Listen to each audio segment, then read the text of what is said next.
آپ عمران خان کو غدار وطن ثابت کرتے رہے، آپ عمران خان کو اس ملک کا سب سے بڑا دہشت گرد ڈکلیئر کریں، آپ عمران خان کو دہشت گردوں کا سہولت کار کہیں، آپ عمران خان پہ توشہ خانہ کیس بنائیں، آپ عمران خان پہ عدت کیس بنائیں، آپ عمران خان پہ القادر یونیورسٹی کا کیس بنائیں، آپ عمران خان کو 14 سال سزا کی قید سنائیں، آپ عمران خان کو 32 سال کی قید کی سزا سنائیں، اس کی بیوی کو بند کر دیا آپ نے، اس کے بھانجے کو 10 سال قید کی سزا دے دی، اس کی پارٹی توڑ دی، اس کے لوگوں کو ظلم و تشدد سے اس کے کاروبار ان کے تباہ کروا دیا، آپ نے 26 نومبر کو عمران خان کے لوگوں کو گولیاں ماری، آپ نے اس کی پارٹی توڑ دیا، آپ نے اس کو الیکشن نہیں لڑنے دیا، اس کا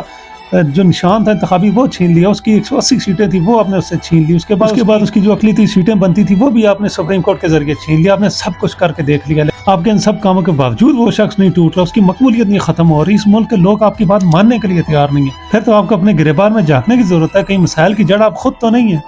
جس دن وہ شخص ڈالا جیل کے باہر قدم رکھے گا وہ انقلاب اس ملک میں دیکھیں گے نا، جو پاکستان کی 75 سالہ تاریخ میں آپ نے کبھی نہیں دیکھا ہوگا، بلکہ اس خطے کی 100 سالہ تاریخ میں آپ نہیں دیکھیں گے۔ جس دن وہ شخص باہر قدم رکھے گا اور اس ملک میں آپ انقلاب دیکھیں گے، اس دن کے بعد ہر شخص کا یہاں پہ احتساب کیا جائے گا، ہر وہ شخص جس نے اس ملک کا آئین توڑا، جس نے اس ملک کے ساتھ غداری کی، جس نے اس ملک کو معیشت کا نقصان پہنچایا، جس نے اس ملک میں لوٹ مار کر کے لندن اور دبئی میں پراپرٹیاں بنائیں، ان سب کا احتساب کیا جائے گا۔